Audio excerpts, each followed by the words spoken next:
Siapa kita? NKRI, Pancasila, akidah, maaf, aswaja. Oke, sambil menunggu pemateri kedua, kita buka halaman, tidak ada halamannya ya, halaman ketiga Mares Gerakan Pemuda Ansor. Kalau sudah menjadi banser, tentunya harus hafal dengan Mares Ansor. Ojo seneng bansere dadi ansor mo. Kira-kira sudah hafal belum? Kita ikuti dari bait per bait ya. Saya juga khawatir salah, juga bawa teks. Darah dan nyawa telah kuberikan, syuhada rebah Allahu Akbar. Kini bebas rantai ikatan negara jaya, Islam yang benar berkibar tinggi, panji gerakan, iman di dada, patriot berkasa, Ansor maju satu barisan, 1000 rintangan patah semua, tegakkan yang adil, hancurkan yang zalim, makmur semua, lenyap yang nista. Allahu Akbar, Allahu Akbar, bakar baja gerakan kita. Bangkitlah bangkit, putra pertiwi, tiada gentar dada kemuka, bela agama negeri. Siap? Kalau tidak bisa suaranya lantang, pelan-pelan saja ya. Mulai. Darah dan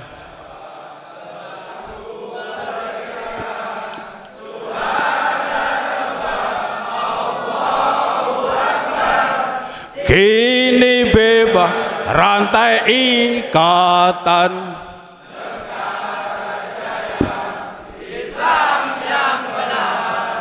berkibar tinggi, panji gerakan,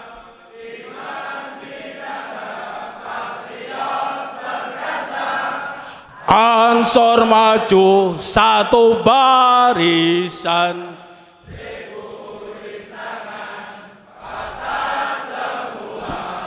tegakkan yang adil,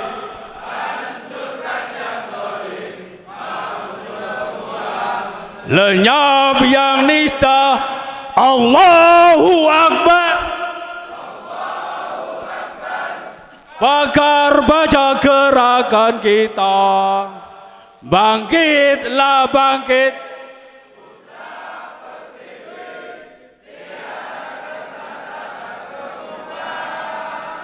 bela agama dan negeri. Hafal ya? Sudah hadir? Oke, kalau sudah hadir. Semua silakan diri, diri.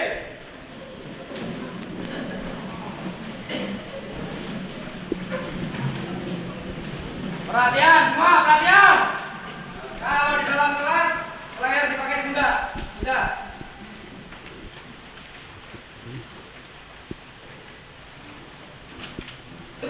Sudah. Oke.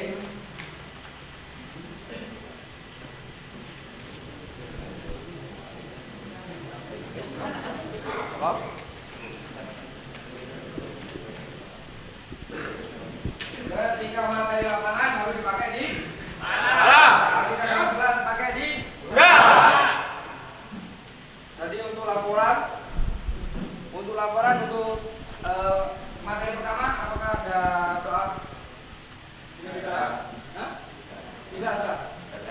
Silakan duduk.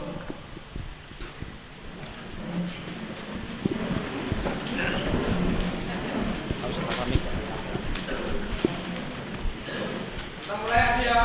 Ya. Lapor. Setelah lapor, ya. Ingat, setelah lapor kembali sampai sini. Pimpin berdoa. Doa awal sesi. Itu ada kan? Ada? Ada? Kita coba? Coba? Sekali ya? Coba. Yang laporan.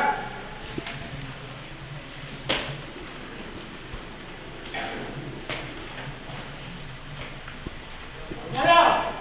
Sudah siap? Gerak.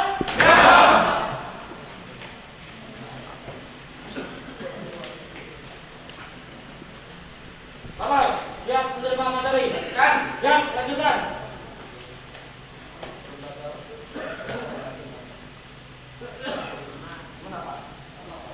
Siap. Siap, baru. Semuanya, sebelum belajar, mari kita berdoa bersama mengawali sesi. Bismillahirrahmanirrahim.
Untuk siswa mohon jangan sampai ngantuk ya, didengarkan, dimidangetaken.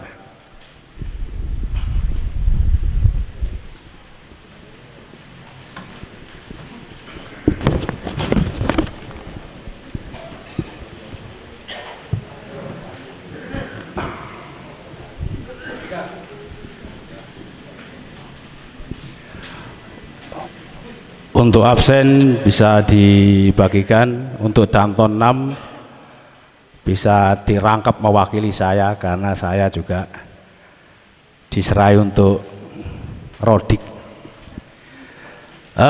Sahabat-sahabat, untuk pemateri kedua setengah 10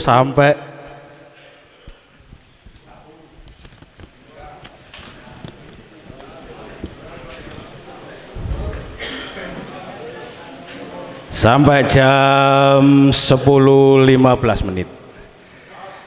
Oke, siap tidak ngantuk? Assalamualaikum warahmatullahi wabarakatuh. Saya perkenalkan untuk pemateri berikutnya, nama Kiai Syafaat Muhammad. Insya Allah beliau juga ketua Tanfid NU Turen. Beliau juga punya pondokan di sini. Saya pernah sowan ke beliau. Tempat tanggal lahir Malang 27 Maret 1973. Alamat Tumpak Renteng, Turen, Malang. Maaf, tumpuk ya. Rada ngantuk ya. Pekerjaan mangku pondok. Ini ditulis wira swasta kurang Pak Kiai ya. Nomor HP 081 252 14860. Materi yang akan diberikan organisasi NU dan perangkatnya. Riwayat pendidikan Pondok Pesantren Lirboyo 1995. Riwayat organisasi Jatman Kabupaten Malang dan Provinsi seperti saya sampaikan kemarin, jabatan sekarang Ketua MWC NU Kecamatan Turen. Pengalaman diklat pengkaderan PKP NU MKNU. Moto hidup adalah pengabdian. Itulah sekilas kurikulum fit bermateri. Oleh karena itu kepada beliau Gus Syafaat saya berikan waktu seluas-luasnya, tapi insya Allah sampai jam 10.15 menit. Monggo Gus.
arep njajaki Kanjeng Nabi ora bakal tekan njajaki Quran kadoan Kanjeng Nabi dhisik ae kenal karo Rasulullah, aja ngerti tok. Wong ngerti karo Allah taala akeh, ning kenal karo Allah taala titik. Dikit. Inilah diantaranya.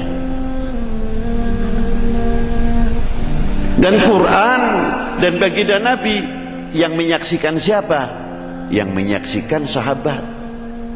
Sahabatnya Rasulullah yang dipilih oleh Allah untuk dijadikan sahabatnya Rasulullah diwisuda langsung oleh Allah. Muhammadur Rasulullah walladzina ma'ahu asyidda alal kufar rahama bainahum. Ini wisudanya Allah Ta'ala kepada para sahabat, wisudanya Allah Ta'ala kepada para al-ulama. Innama yakhsyallah min ibadihil ulama. Dan banyak lagi kesaksian Allah Subhanahu wa taala atas aulianya baginda Nabi diwisuda langsung. Ala inna auliya Allah la khaufun alaihim wa lahum yahzanun alladzina amanu wa kanu yattaqun ila akhiril ayat. Kepada ulama. Jadi sahabat menyaksikan kebesaran Rasulullah. Rasulullah menyaksikan kebesaran Al-Quran, keluasan Al-Quran, hebatnya Al-Quran. Sedangkan Al-Quran itu sendiri dari Allah menyaksikan kebesaran baginda Nabi SAW, dan Al-Quran menyaksikan kebesaran para sahabatnya, sahabatnya menyaksikan kepada kebesaran para ulamanya, al-ulama menyaksikan kebesaran sahabat dan baginda Nabi. Selalu balance antar ulama, saling menyaksikan yang ini yang disebut asanid. Baru muncul Asy'ariyah, baru muncul Maturidiyah dan madhab-madhab yang lain, karena beliau-beliau ini yang banyak disaksikan oleh satu ulama antar ulama, aulia antar aulia disaksikan sahabat disaksikan kebenarannya oleh para ulama wal aulia, dan sahabat menyaksikan kehidupan baginda Nabi sallallahu alaihi wasallam. Lalu kita tidak kenal dengan mereka, mau memahami Quran dan hadis, lucu, aneh bin ajaib, mustahil. Disinilah munculnya daripada akidah ala ahli sunnah wal jamaah yang dibawa oleh para beliau, musalsal, bukan sekadar ahli sunnah wal jamaah. Karena adanya Nahdlatul Ulama mempunyai kewajiban mewadahi. Makanya maaf ya, akeh wong kualat karo NU akeh. Bukan masalah individunya, masalah kita ndak akur dengan si A, boleh-boleh saja, monggo. Soal itu dinamika berpikir. Ning akidah iku lho sing ning jerone NU ala ahli sunnah wal jamaah iku sing nyekel para aulia, para ulama mutaqaddimin, zahidin, as-salihin, al-arifin. Lho iku sing dedekno marakno kualat iku teko iku. Dudu individune aku ora cocok karo si A. Kena ditonton ae nek wong ora seneng karo NU, aku ora nyepatani lho.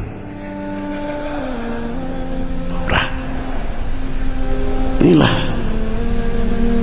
pemaneh sering ucapake maaf saja, kebetulan ke jadi itu rumah santri ngerasain enunan, yang penting ahli sunnah wal jamaah. Remuk we. Ingat, kita hanya mengulas ataupun mensyarai. Kenapa Syarif Husain kok tidak mempunyai kekuatan? Karena nidham ahli sunnah wal jamaah pada waktu zaman Syarif Husain tidak sempat dibikinkan wadah. Itu rahasianya. Maka ketika muncul golongan tersebut dihancurkan dengan mudah. Karena apa? Ma indahun nidham. Hanya kekuatan agama saja al-Islam sudah, ahli sunnah wal jamaah sudah. Tapi untuk nidham memperkuat ini lemah. Dan bagaimana cara menghancurkan nidham ala ahli sunnah wal jamaah? Sedikit demi sedikit. Ora usah NU-NU-nan, sing penting ahli sunnah wal. Engko ini kaya nang zaman Syarif Husain dipecel kepenak. Tuh. Maaf ya, aku sekedar fanatik masalah karo NU. Nek sampean ora masalah, ora apa-apa nek sampean. Tapi gampang nenang terokok iso sampean tak tuding dhisik enak rada galak sithik. Nah inilah kasare wong ngomong.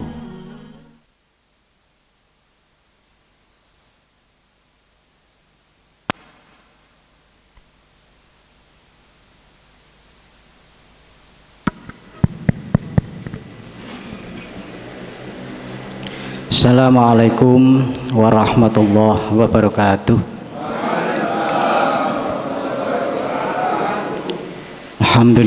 Alhamdulillahi awalan hamdan katsiran mutawaliyan.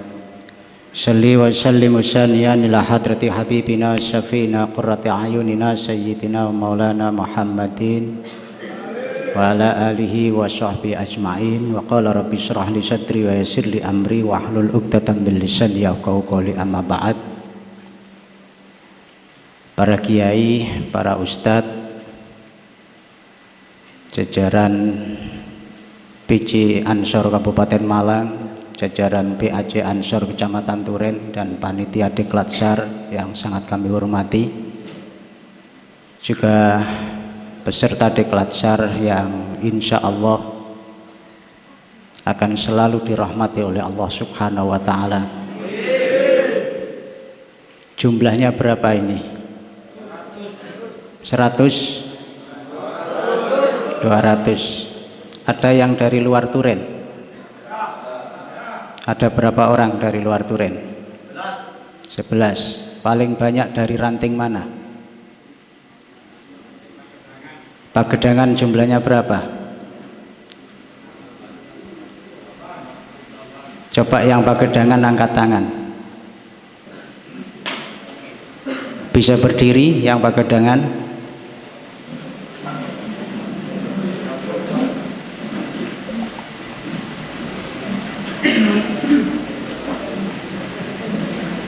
Terima kasih. Sahabat-sahabat, ada satu hal yang sangat mendasar ketika kita dipilih oleh Allah Subhanahu wa Ta'ala untuk menjadi anggota Banser. Sedikit saya akan curhat. Saya itu sebenarnya ketika ada Diklat SAR Banser di Talok, waktu itu saya sudah daftar dan saya berangkat bawa sepatu, bawa celana, tapi karena ada satu hal akhirnya saya tidak jadi ikut Diklat SAR Banser.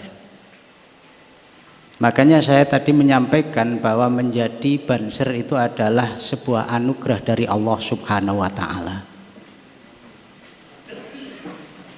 Ketika anugerah ini kemudian kita syukuri, maka apa yang akan kita raih? Keberkahan di dalam kehidupan kita. Ini yang perlu untuk kita tanamkan dalam diri kita sebagai Banser. Banser niku macem-macem. Cuma kalau di luar yang namanya Banser, barisan Ansor Serbaguna harus serba bisa. Lek guyonane pasukan TNU, Tentara Nasional Tentara Nahdlatul Ulama. Guyon-guyonane pasukan berani mati, takut lapar.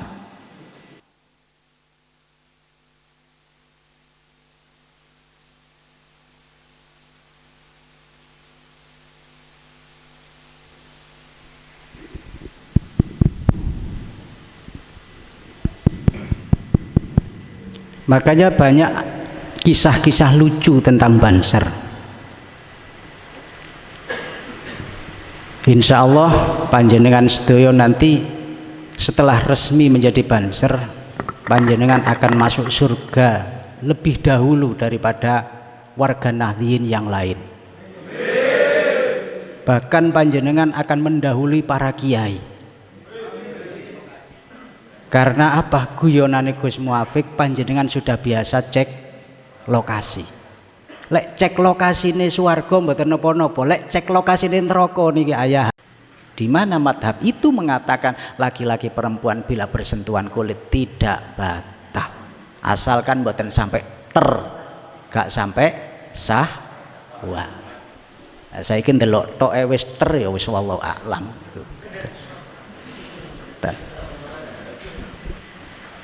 Bon nggih. Bon, niku secara fikih. Kemudian secara tasawuf mengikuti pandangan pemikiran dari Imam Al-Ghazali dan Imam Junaid Al-Baghdadi. Nah, tasawufnya Imam Ghazali dan Imam Junaid Al-Baghdadi secara akidah ini hampir sama dengan tidak hampir sama dengan Asy'ari dan Maturidiyah. Jadi berada di tengah-tengah. Jadi secara akidah, secara fikih, secara tasawuf pada dasarnya kita itu berada di tengah-tengah. Maka disinilah kemudian menjadi sebuah landasan berpikir kita bahwa pergerakan Jam'iyah Nahdlatul Ulama itu selalu berada di tengah-tengah.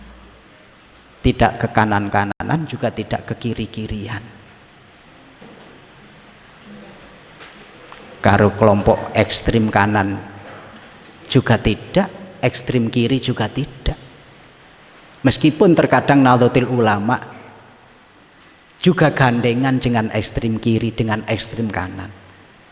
Barangkali tadi sudah disampaikan, dulu NU pernah bersama-sama dengan Nasakom, itu nasionalis komunis, dan napa niku Nasakom nasionalis.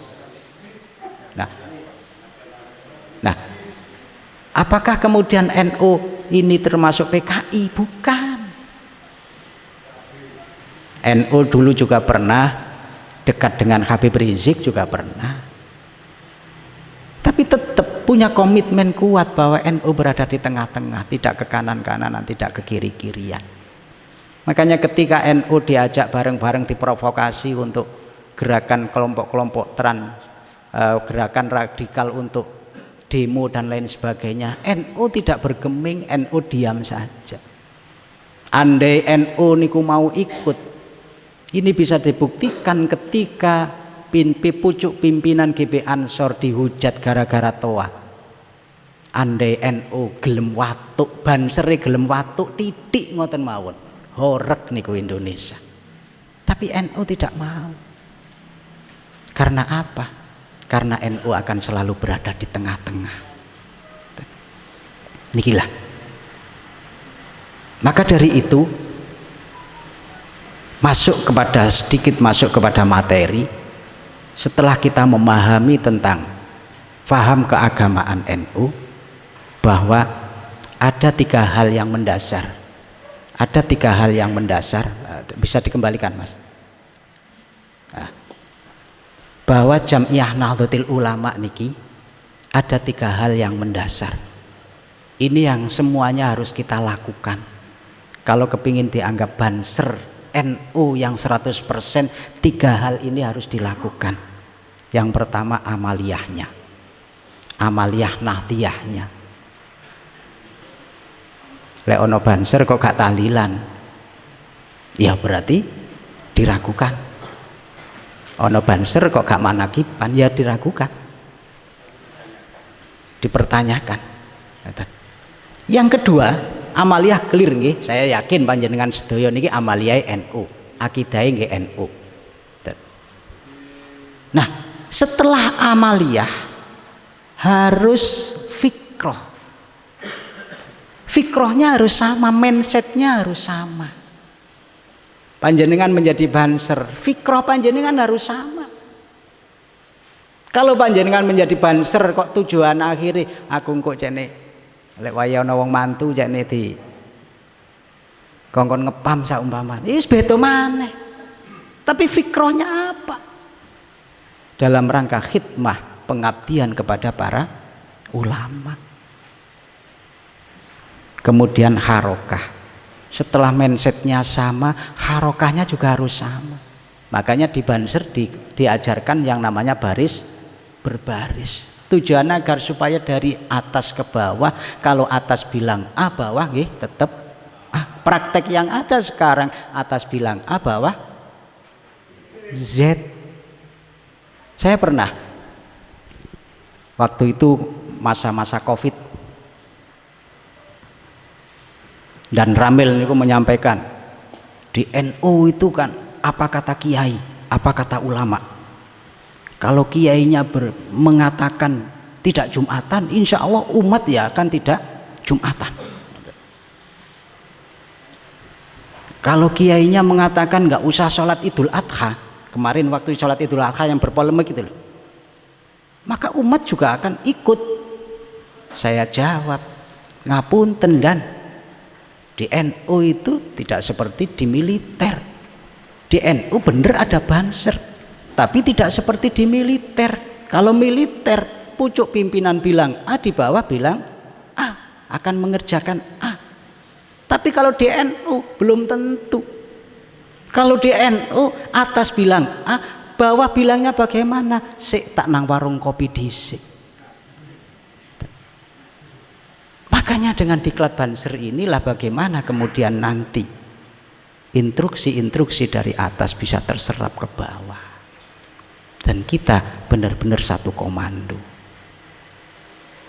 Sekali banser dilarang bergerak, semuanya tiarap. Banser diminta bergerak, semuanya bergerak. Dan ini adalah kekuatan yang sangat luar biasa. Ini namanya harokah nahdiyah. Dan harokah amaliyah, fikroh, harokah itu semuanya tidak lepas dari 4 hal tadi. Secara tasawuf, secara fikih, secara akidah. Bun, bisa dilanjut? Nah,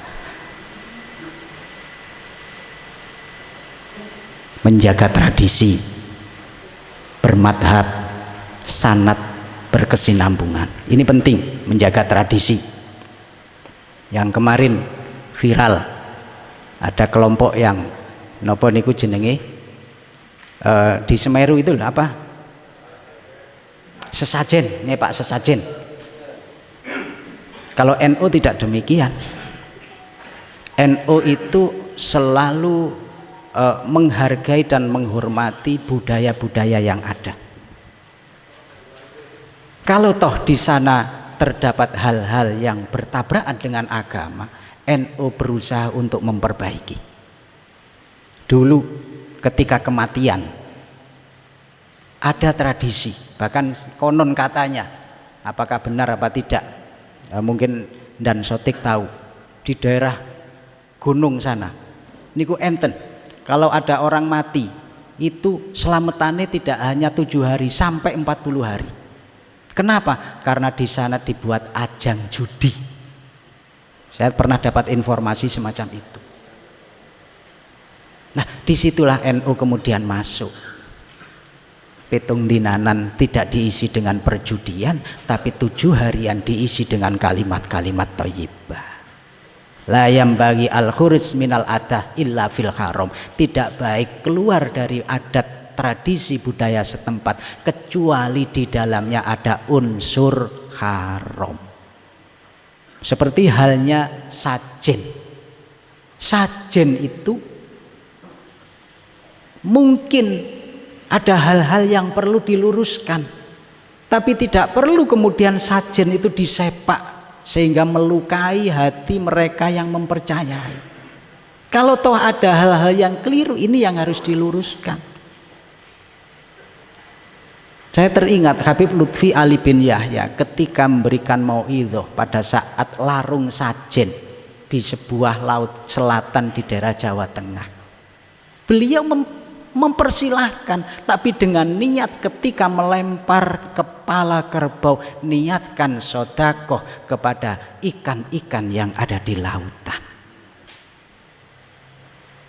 Maka yang asalnya di situ melarung kepala kerbau untuk diberikan, disajikan kepada Nyi Roro Kidul, sedikit-sedikit dirubah bahwa ini adalah bentuk sedekah kepada hewan-hewan yang ada di lautan. Budaya tradisinya tetap terjaga, hal-hal yang tidak sefaham dengan agama bisa diluruskan. Inilah NU, selalu menjaga tradisi. Tapi sekali lagi, la yambagi al-khuruj minal adat illa fil haram. Maka kalau ada nilai-nilai haram di dalamnya, kita punya kewajiban untuk meluruskan. Mboten kok, wah ini tradisi harus dijaga. Tidak. Tradisi mantenan enten tayupan, biasanya lek bengi wedang londone metu nggih kan di beberapa daerah. Ini harus kita luruskan.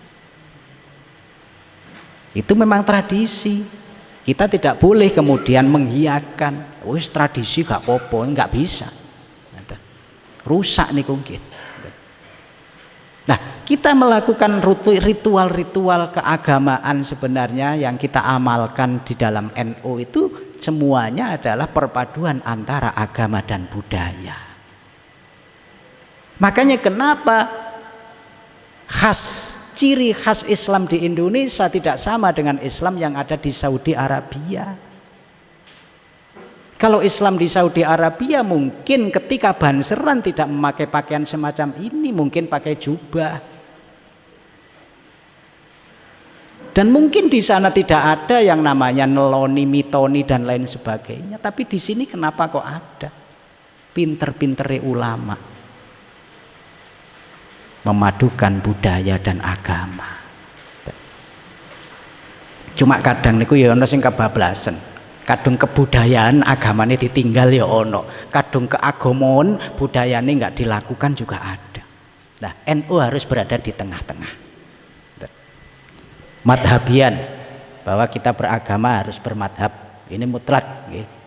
Tidak bisa kita niku memahami agama langsung dari Al-Quran hadis mboten saged. Karena apa? Keterbatasan kemampuan kita. Ulama madhab Imam Syafi'i, Hanafi, madhab mutlak niku ketika kemudian merumuskan itu semua dan beliau mendapat titel menjadi ulama madhab dengan syarat-syarat tertentu, apal hadis sekian ribu hadis, berikut sanad-sanadnya, apal Quran, lawe dewe Quran apale mek kul huwae le tak kate membuat hukum-hukum lah ya runyam ayahab itu. Bun, sanadian, saya kira sanad sudah jelas. Lanjut.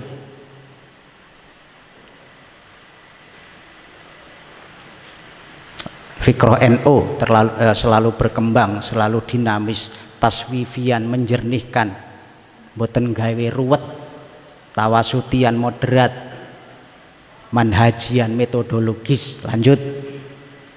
Nah, NU selalu menghindari yang namanya tadlil, penyesatan. Tidak ada di NU mengkafirkan orang lain. Kalau ada orang NU kok mengkafirkan orang lain, maka ke NU-nya perlu dipertanyakan.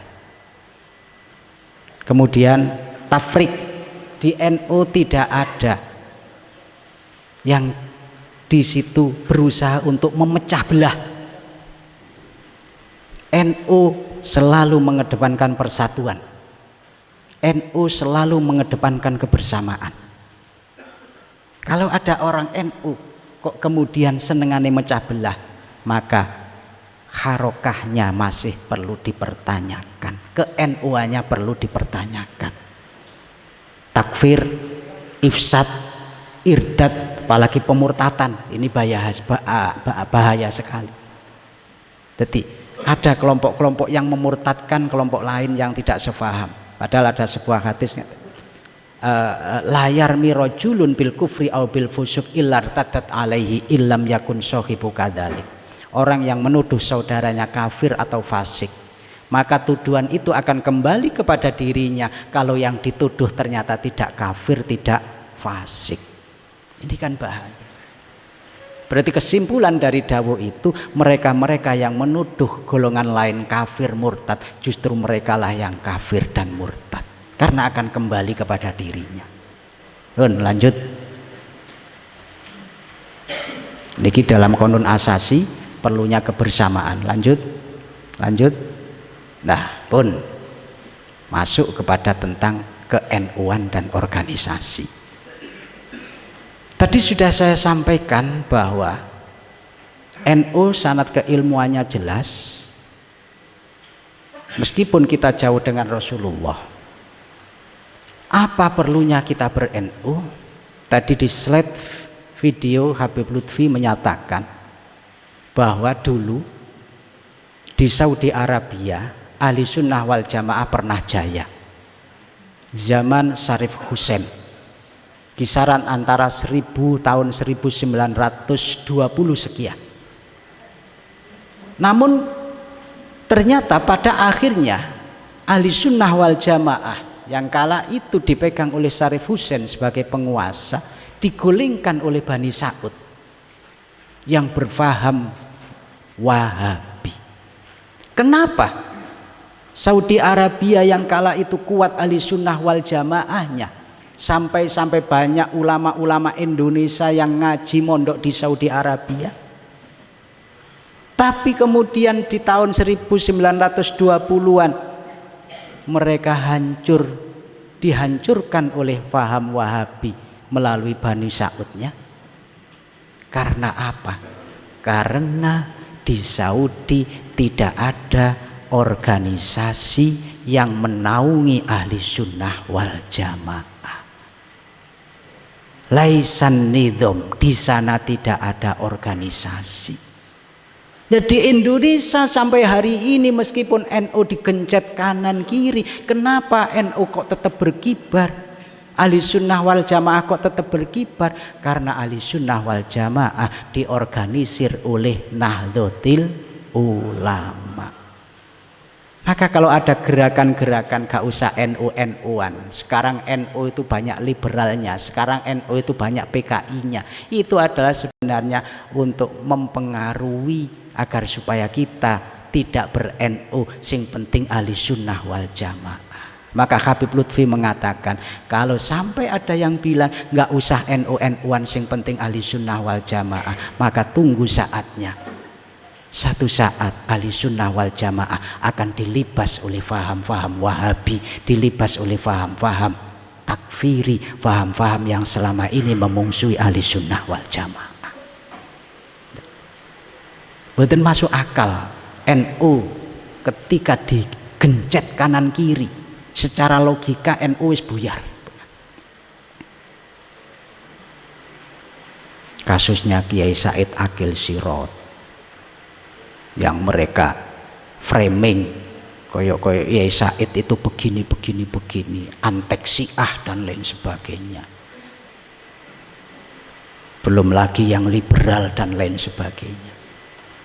Tapi alhamdulillah sampai hari ini NU tetap berkibar, tidak ada lain karena ahli sunnah wal jamaah tetap berkibar. Tidak ada lain, di Indonesia ada yang namanya Jamiah Nahdlatul Ulama. Dan keberlangsungan NU berada di tangan sahabat-sahabat semua. Bon. Nah, berbicara tentang NU, maka tidak cukup kita hanya berbicara tentang tahlil dan lain sebagainya. NU ada nizamnya. NU punya struktur. Struktur paling tinggi di NU disebut dengan pengurus besar Nahdlatul Ulama, disingkat dengan PBNU. Kemudian di bawahnya PWNU, di bawahnya lagi PCNU, kemudian di bawahnya setingkat dengan PCNU ada lagi pengurus cabang istimewa. Tidak setingkat, ya memang pengurus cabang istimewa. Ini pengurus NU yang ada di luar negeri. Dan hari ini sudah banyak sekali negara-negara yang membuka kepengurusan cabang istimewa NU. Kemudian di bawahnya lagi pengurus Majelis Wakil Cabang Nahdlatul Ulama. Kalau di Ansor disebut dengan PAC. Di bawahnya lagi ada pengurus ranting. Di pengurus ranting ini adalah berbasis desa atau kelurahan. Kemudian yang kelompok paling kecil disebut dengan pengurus anak ranting. Ini bisa berbasis pedukuhan, kelompok-kelompok jamaah tahlil. Lanjut. Lanjut. Nah, Bun. Nah, di NU secara struktur kepengurusan, di samping di situ ada pengurus NU, juga ada yang disebut dengan perangkat organisasi. Perangkat organisasi NU itu ada 3. Ini saya ambil sumbernya dari ADART NU hasil produk Jombang. Kenapa kok saya tidak mengambil dari ADART produk Lampung? Karena sampai hari ini saya belum menerima. Kemarin saya sempat konfirmasi ke PCNU ternyata juga belum menerima PDPR ADART-nya hasil produk Lampung. Tapi insya Allah tidak banyak perubahan. Bahwa perangkat organisasi NU ada 3. Yang pertama lembaga, yang kedua badan otonom, yang ketiga adalah badan khusus. Ansor ini termasuk perangkat organisasi yang disebut dengan badan otonom. Lembaga jumlahnya banyak sekali. Lembaga adalah perangkat departementasi organisasi NU yang berfungsi sebagai pelaksana kebijakan NU berkaitan dengan kelompok masyarakat tertentu atau yang membutuhkan penanganan khusus. Salah satu contoh di Kecamatan Turen ada yang namanya Lembaga Lazisnu. Lembaga Lazisnu niki adalah perangkat organisasinya NU yang menangani khusus masalah zakat, infak dan sodako. Lah hubungannya dengan NU bagaimana? Semuanya terintegrasi, tidak berdiri sendiri-sendiri. Lembaga, badan otonom, badan khusus semuanya terintegrasi. Bahkan kalau lembaga ini juga merupakan bagian dari pengurus NU. Kalau contoh akan ngeten, nggih. NU itu ibaratnya rumah besar. Rumah besar di dalamnya ada ruang-ruang, enten kamar-kamar. Lah, kamar-kamar itu diisi oleh lembaga, ada Lazisnu, ada LDNU, ada lembaga Ma'arif, ada lembaga takmir masjid dan lain sebagainya. Kemudian di sebelah sini ada yang namanya badan otonom, kamar-kamar diisi oleh Ansor, diisi oleh Fatayat, diisi oleh Muslimat, Jatman, Jamkur dan lain sebagainya. Nah, semuanya di dalam naungan rumah besar yang disebut dengan Jam'iyah Nahdlatul Ulama. Maka tidak bisa kalau berbicara lazis, saya ya lazis bukan NU, keliru. Kalau berbicara tentang Ansor, aku ya Ansor, gak roh urusane NU. Ono Ansor model ngono iku kudu diklat sarping 5.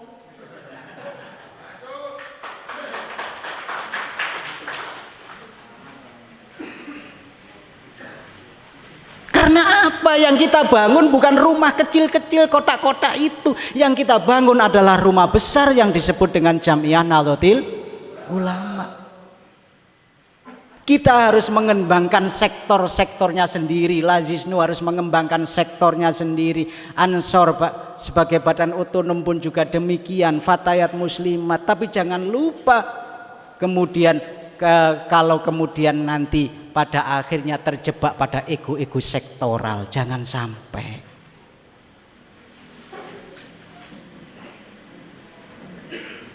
Saged dipahami nggih niki penting banget niki. Karena nyuwun sewu, saya melihat potensi orang-orang memecah belah NU melalui lembaga dan badan otonom itu sangat besar sekali. Mereka berusaha untuk menguatkan, berusaha untuk bagaimana merasa memiliki rumah-rumah kecil, ruang-ruang kecilnya. Tapi di situ lupa dengan rumah besar yang disebut dengan Jam'iyah Nahdlatul Ulama. Maka ketika ada panggilan dari NU, semuanya harus siap bergerak satu barisan. Tapi ketika tidak ada panggilan dari NU, maka lembaga harus fokus di lembaganya. Badan otonom Ansor, Fatayat dan lain sebagainya harus fokus mengembangkan ruang-ruangnya. Niki. Bun. Lembaga di NU yang berhak membentuk, ini penting bahwa lembaga di NU niku ada 18 lembaga. Mulai dari Lazisnu, Falakiyah, LDNU, Taklif Wan Nasr dan lain sebagainya. Nah, semua lembaga-lembaga yang ada di NU itu dibentuk oleh pengurus NU sesuai dengan tingkatannya. Niki perlu untuk menjadi bekal teman-teman nanti di bawah. Ketika terjadi satu hal, kok ono satu kelompok wis kadung seneng ngelola koin, akhirnya gak gelem dilereni mbek pengurus NU nih. Ini juga keliru. Karena yang punya hak membentuk adalah pengurus NU di tingkatannya.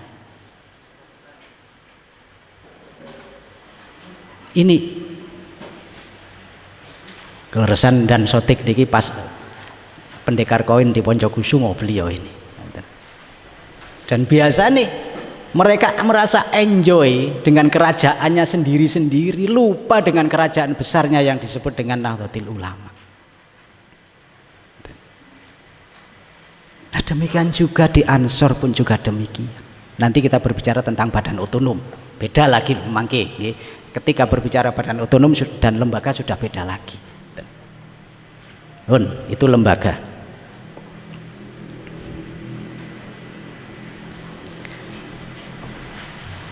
Lah masing-masing punya fungsi. Kalau LBM yang ngurusi masalah-masalah hukum keagamaan, Lakspedam ya tentang pengembangan SDM manusia, sumber daya manusia yang dimiliki oleh NU.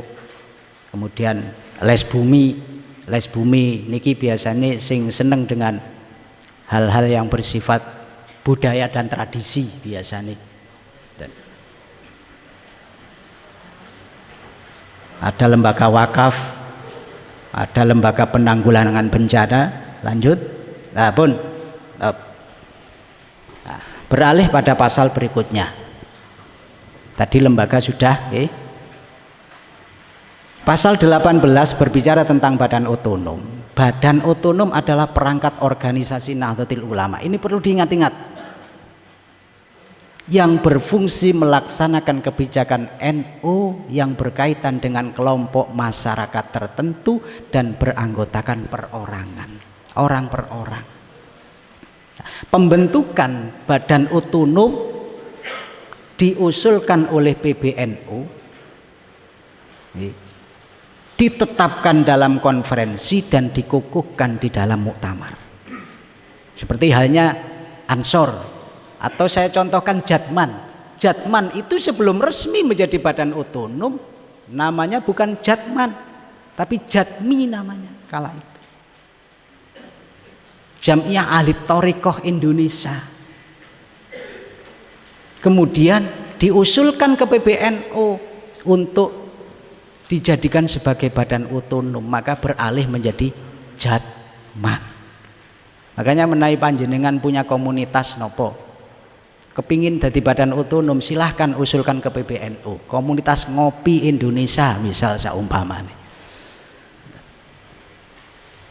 Dan hari ini termasuk yang kemarin ketika dibahas di muktamar di Lampung, Les Bumi itu mengajukan diri untuk menjadi badan otonom, tapi tampaknya masih belum 100%, tapi semuanya masih dikaji. Badan otonom niki wajib menyesuaikan dengan akidah, asas dan tujuan Nahdlatul Ulama. Ini prinsip. Asasnya apa? Tujuannya apa? Akidahnya apa? Kalau ada badan otonom, akidahnya kok enggak Asy'ari Maturidiyah, ya perlu dipertanyakan. Kalau ada kelompok badan otonom, asas dan tujuannya kok tidak sama dengan NU, ya perlu dipertanyakan. Ini kok ono Banser kok gak NKRI, ya perlu dipertanyakan itu. Perlu dilucuti lek menggah kula ngoten dan nggih. Ini. Nah, badan otonom harus memberikan laporan perkembangan setiap tahun kepada Nahdlatul Ulama di semua tingkatan. Ini dalam rangka menjaga integritas, agar terus terintegrasi dengan induk organisasinya. Nah, terkait dengan program-programnya, karena namanya badan otonom, dipersilakan untuk berinovasi bagaimana. Yang penting secara prinsip, asas akidah, asas dan tujuannya tidak bertentangan dengan Nahdlatul Ulama. Terus badan otonom dikelompokkan dengan beberapa kategori berbasis usia. Lanjut. Nah, profesi, kelompok masyarakat tertentu atau berbasis provinsi dan kekhususan lainnya. Nah, jenis badan otonom yang berbasis usia di kelompok masyarakat tertentu adalah muslimat. Pokoknya wis gak fatayat ya melok muslimat. Cuma kadang niku enten sing wis kadung suweneng ndek fatayat jak muslimatan ora gelem. Kadang niku enten sing kadung suweneng ndek IPPNU, ndek Ibnu IPPNU kok melok Ansor gak gelem ya akeh. Alhamdulillah kanca kula jenenge Subhan saiki wis melok Banser.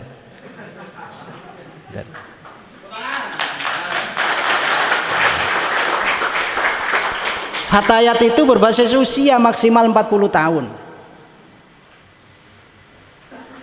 Ansor juga berbasis usia maksimal 40 tahun. Lalek Banser mboten napa-napa nggih. Sak tuweke wong itu kebanggaan kok. Tapi lek pengurus Ansor, lah ini juga penting nanti. Hubungannya Ansor kari Banser saya rasa ada itu nanti.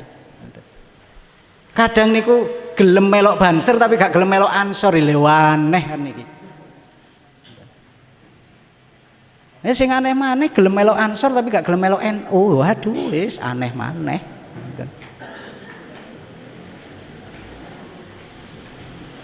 Pun Ansor 40 tahun.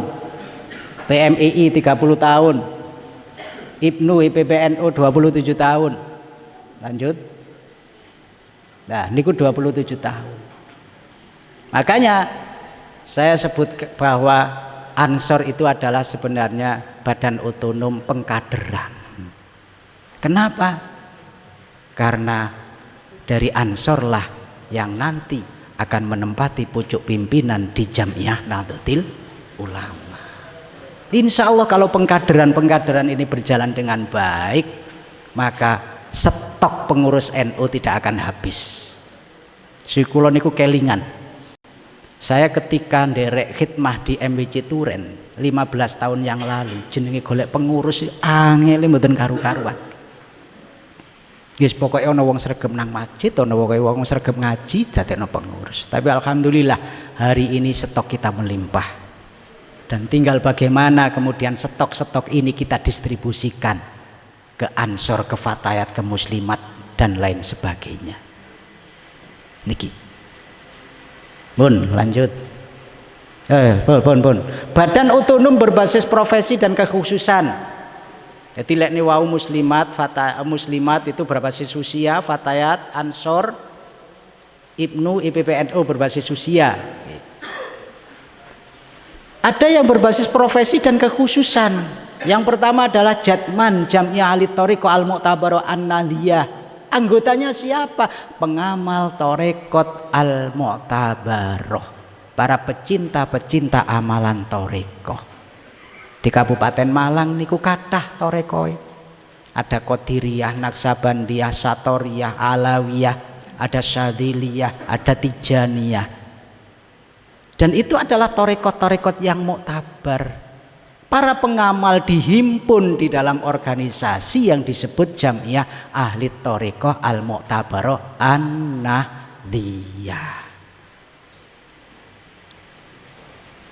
Pucuk pimpinan pusatnya adalah Habib Lutfi Ali bin Yahya. Nah, dan ada kalimat muktabar, niki penting saya sampaikan. Karena juga ada thariqah yang tidak muktabar. Ciri-ciri thariqah yang muktabar dan tidak muktabar: pertama, selama tidak bertentangan dengan syariat agama, insya Allah muktabar. Tapi kalau ada kelompok pengamal thariqah dan mriku memperbolehkan untuk tidak sholat Jumat, memperbolehkan untuk tidak puasa, yakin itu adalah thariqah yang tidak muktabar. Yang kedua, sanadnya mutasil. Gurune jelas, si A dari si B dari si C dari si D, sampai pada Rasulullah Sallallahu Alaihi Wasallam. Tidak jauh beda dengan sanad ke NU-an kita. Kita ber-NU pun juga ada sanadnya.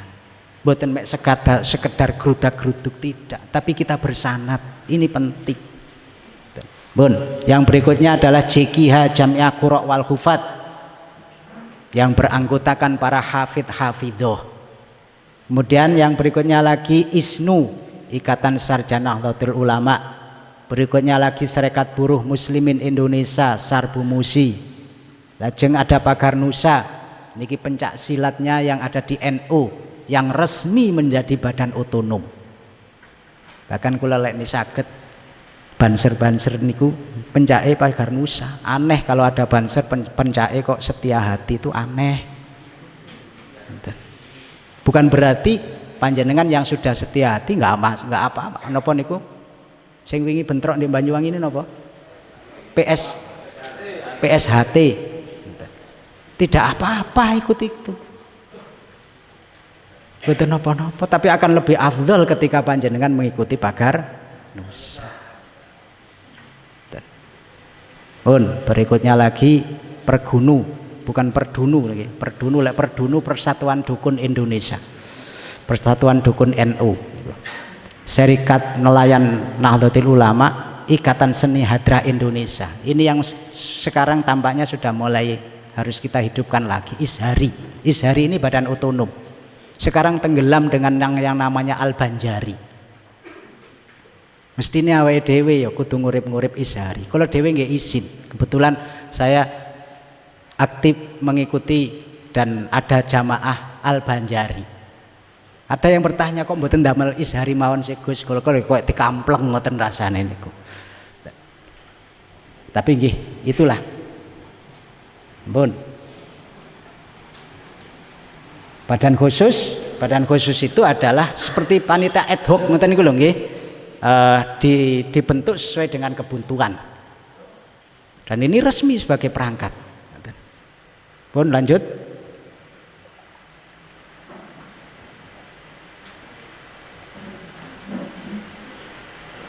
Lanjut.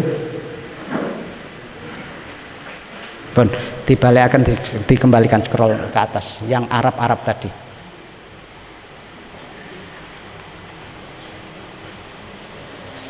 Ya, niku lah, Pun. Jadi niki enten materi sesi pertanyaan 30 menit. Ini sudah jam 9, jam 10 kurang pinten? Kurang 10 menit. Berarti saya masih ada waktu kurang lebih 20 menit. Nggih. Oh, tinggal 10 menit. Pun monggo kalau ada yang mau ditanyakan.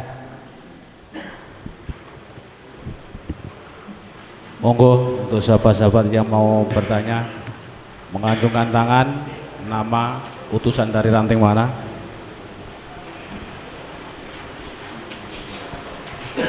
Enten sing ditakono mboten?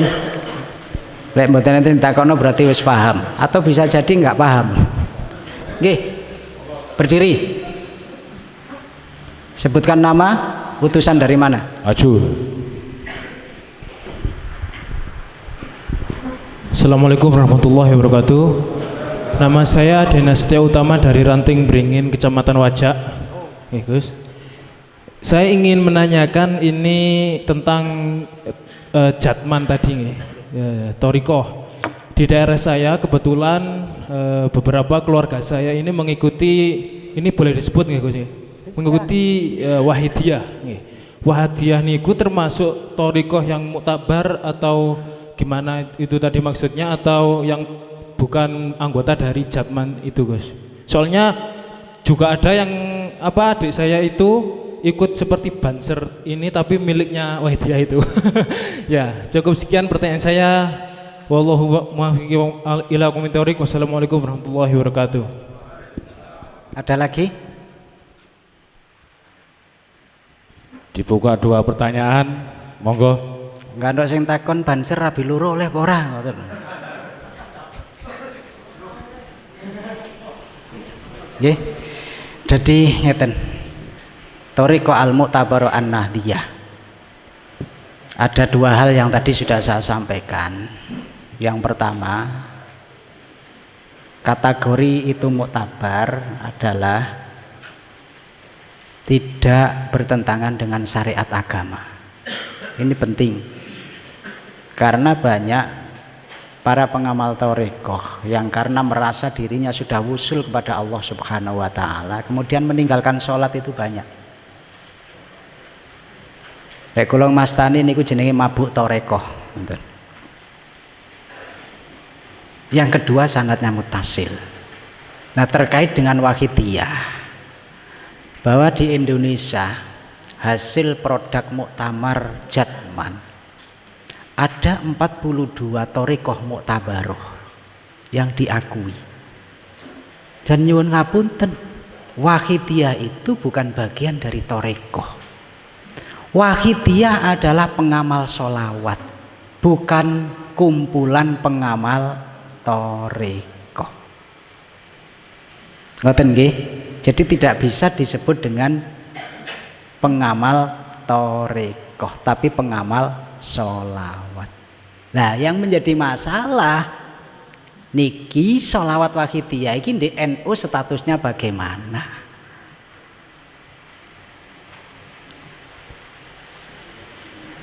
Ada perbedaan pandangan di antara para ulama.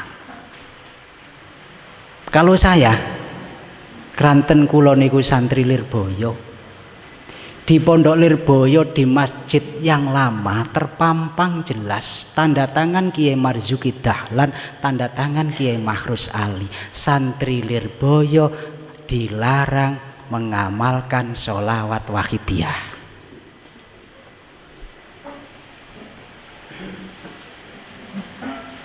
Niki kula lho nggih. Nah terus bagaimana? Karena ada beberapa hal yang mendasar.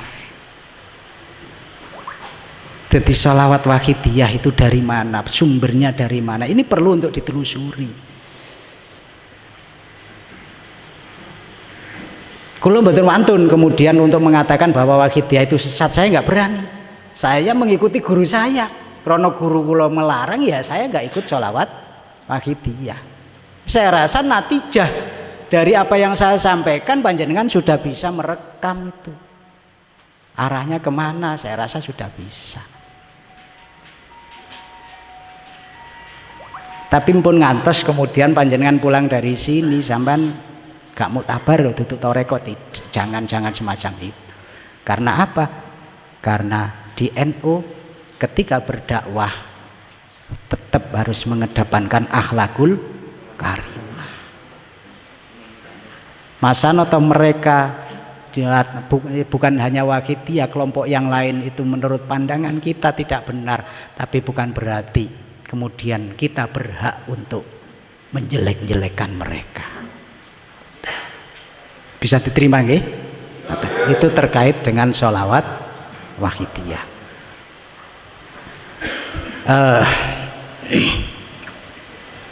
Sholawatnya bagus, namanya sholawat. Tapi memang ada hal-hal yang menurut pandangan kami, dan kemudian kenapa Mbah Mahrus Ali dan Mbah Marzuki Dahlan kok memfatwakan kepada santrinya untuk mengharamkan. Saya rasa kalau panjenengan memahami tentang bagaimana asal muasalnya, mungkin nanti panjenengan pun juga akan paham kenapa itu diharamkan di Lirboyo. Sudah, ada lagi? Oke. Ya. Assalamualaikum warahmatullahi wabarakatuh. Nama saya Anwar Ibrahim dari Ranting Ringinsari, Sumawe. Izin bertanya, Yai, bagaimana seandainya di organisasi ini satu saat kita tidak sependapat arahan atau instruksi dari atasan? Karena kan apa namanya organisasi kadang banyak arahan begini begitu. Demikian. Assalamualaikum warahmatullahi wabarakatuh. Ngeten nggih. La islama illa bijamaatin. Islam tidak akan kuat tanpa diorganisir. Ahli sunnah wal jamaah tidak akan bisa bertahan sampai hari ini di Indonesia seandainya tidak ada Nahdlatul Ulama. Al-batil bin nizam yaghlibul haq bilan nizam. Barang batal yang terorganisir akan mampu mengalahkan barang hak yang tidak terorganisir. Maka la islama illa bijamaatin. Islam tidak akan kuat bila tidak ada jamaah, tidak ada organisasi. Wala jamaata illa biimaratin. Organisasi tidak akan menjadi kokoh bila tidak ada aturan. Hari ini panjenengan ikut di Klatsar, kemudian bisa duduk berbaris rapi dan siap mengikuti setiap sesi, tidak ada lain karena ada aturan. Panjenengan sudah kontrak, siap untuk mengikuti sampai selesai? Ya. Tahu aturannya? Tahu. Siap dengan konsekuensinya? Ya. Ini adalah aturan. Dan aturan itu tidak akan ada nilainya apa-apa kalau tidak ada ketaatan. Taat adalah satu hal yang sangat mendasar di dalam Jamiah Nahdlatul Ulama. La islama illa bi jama'atin wala jama'ata illa bi imaratin wala imarata illa bi ta'atin. Aturan akan sia-sia dibikin kalau tidak ada ketaatan. Bisa diterima nggih? Maka kalau tadi kula guyon-guyon di NU itu kalau atas bilang A, kemudian di bawah itu kadang sik tak ngopi dhisik. Monggolah ini untuk sementara, untuk ke depan kita rubah. Kita memang bukan militer, panjenengan bukan tentara, bukan Polri, tapi panjenengan punya nilai lebih dari tentara dan Polri. Karena siapa komando panjenengan? Komando panjenengan adalah para kiai. Dan komando kiai, dawuh kiai, hakikatnya adalah dawuh Rasulullah Sallallahu Alaihi Wasallam. Perbedaan pandangan itu satu hal yang biasa, dinamika di dalam organisasi, tapi asas tujuan akidah jangan sampai bergeser. Kula nyontokaken tahadus bin nikmah. Kenapa dituren terkait dengan yang namanya koinisasi? Bisa secara masif setiap bulan tidak kurang dari angka 150 juta yang terkumpul. Tidak ada lain organisasinya, kemudian aturannya, dan yang paling mendasar adalah ketaatannya. Ini penting banget. Apalah artinya aturan kalau tidak ada ketaatan? Bisa diterima nggih? Cuma lagi-lagi bahwa aturan itu ada kebijakan-kebijakan. Ngoten lho nggih, ora kok swaklek kaya wong FPI mboten di NU niku. Kae luwes mawon, sing penting taat itu yang paling inti. Maka hidup kita adalah pengabdian, hidup kita adalah khidmah. Khidmah kita kepada para ulama. Ulama pada dasarnya kita hari ini khidmah kepada Rasulullah Sallallahu Alaihi Wasallam. Wallahul muwaffiq ila aqwamit thoriq wal afu minkum. Assalamualaikum warahmatullahi wabarakatuh.